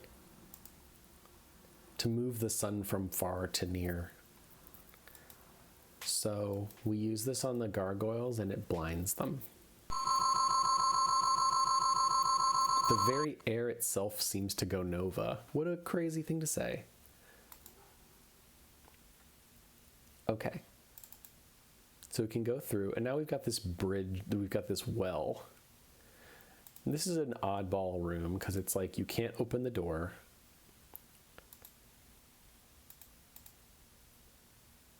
Okay, so we've got, I don't really like the way the cover like looks. Like this looks really corny to me. Like it doesn't seem like, I don't find this well opening like believable. And I don't know why you have to like open it. I guess it's like telling you that there's a rush of wind. And so it's, okay, so the solution here, if you try to go in, like you die. But there's this coin. It's a coin engraved with a well. And so you're supposed to, you throw the coin into the well and like there's a wind that comes up and you like, the winds carry you down and set you gently into the cavern. Very bizarre solution. These puzzles are just very strange. Okay, so if you operate this mallet on the gong,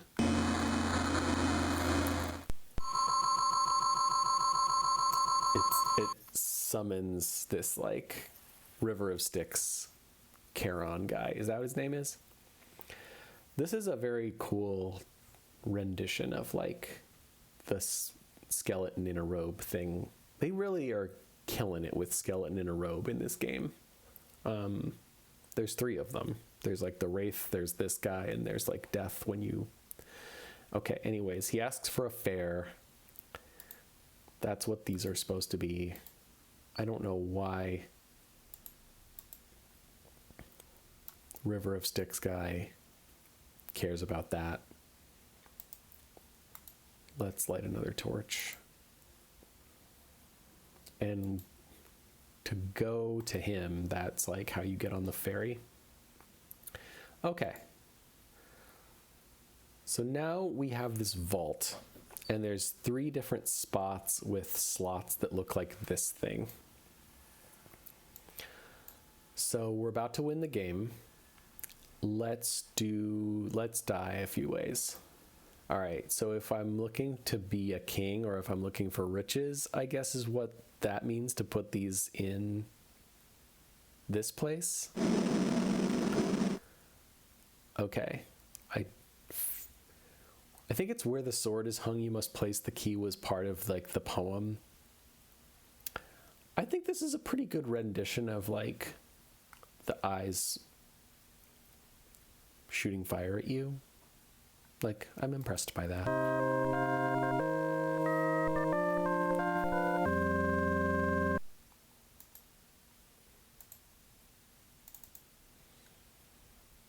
Okay, so what you're supposed to do is put it in the sword place.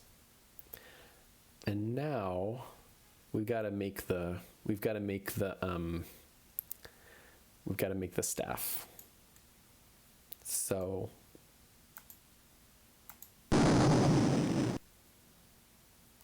you are supposed to slide this thing onto the staff, and then this is supposed to be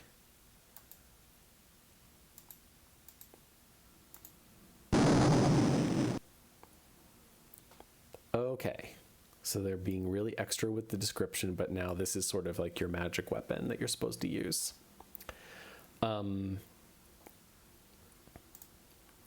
was a poem somewhere that was saying like 3 are supposed to be 1 or whatever, and you're like supposed to figure it out. Okay, and then blow the horn. Good sounding horn. I love how the skull door, I love the skull door. I love how the skull door's eyes can kill you and the skull door's mouth opens like that. Looks great. Let's save again. And then this is the end of the game.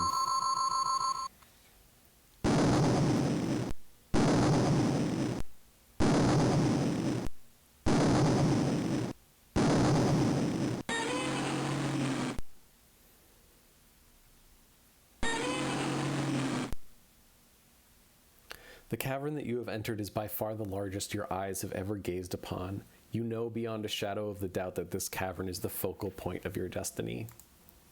From the depths of the cavern rises the most powerful creature that has ever existed, the behemoth. Your stomach knots up as you stare at this new horror. So this is the bad guy with his magic wand, and this is the big baddie that you're supposed to prevent from destroying the world or whatever. I like these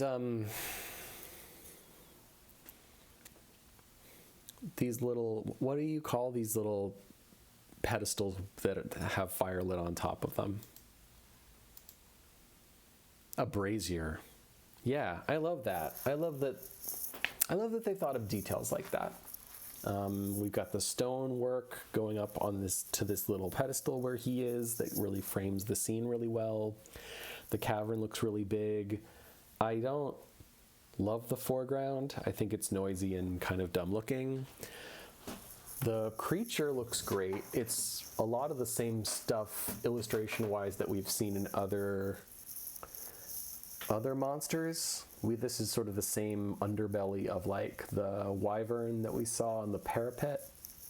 And then we've got medium gray with dark details, and then we've got white with medium gray details on the wings. Okay. I think if we do anything, the Warlock Lord kills us.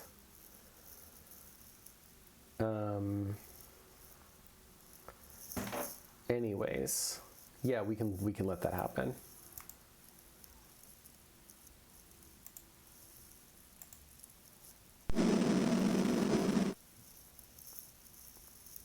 Okay, so we tried to shoot him, but he's protected somehow. He feels your presence and knows that you are the last obstacle. You are the seed which must be destroyed. Flame shoots forth from his staff and engulfs your body. You have failed. This is pretty good looking magic fire, in my opinion. I like that you don't really get a close look at the bad guy.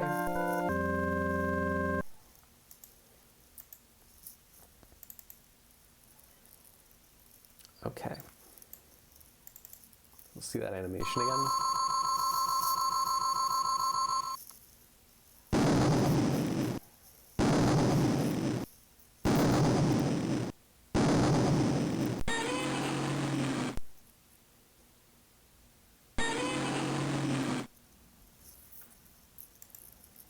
All right, so basically anything you do, he's gonna kill you. But if you use this thing, so he's protected, but the creature isn't protected. So if you hit him with this, really good beam.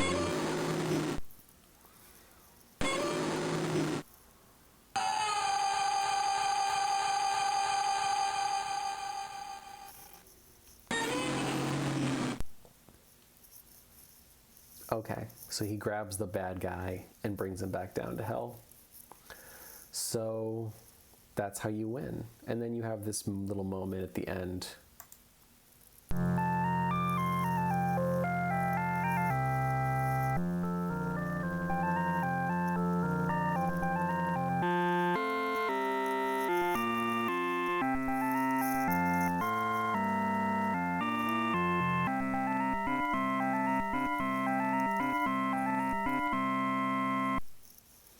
yeah, a little Beethoven for you to win the game. And then we see, oh, yep. And then you get like a little, look at this. You get like a little diploma. So it's like, you get the map of the place that you were just in and like the whole little like Middle Earth kind of inspired thing. And then, yeah, you're supposed to type in your name. And then you could hit print, and it's like, I guess it fires off like the print command. And that's that. That's Shadowgate. Oh, and I'll show you. Look at that screen is so cool. I'll show you the about, kind of that little musical interlude kind of reminded me about the about screen.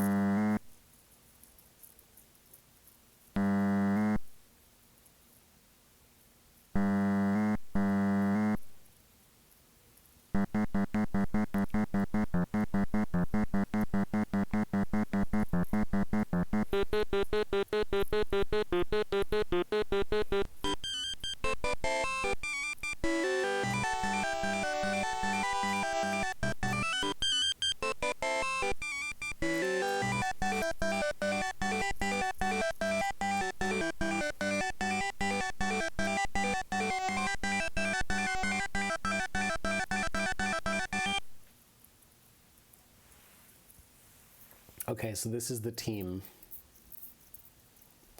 I think Todd Zipnick was the boss. I believe David Marsh was the artist. And then I think most of these other people were programmers. I really love these renditions of their faces and how they like made them all themselves into knights or whatever. It's so cute. I just think this would have been like really fun to work on back in 1987 or whatever. What am I talking about? This is all written in C, and like they were working around probably like really insane technical constraints. But I love the style. Okay. So that's all. Thanks for watching.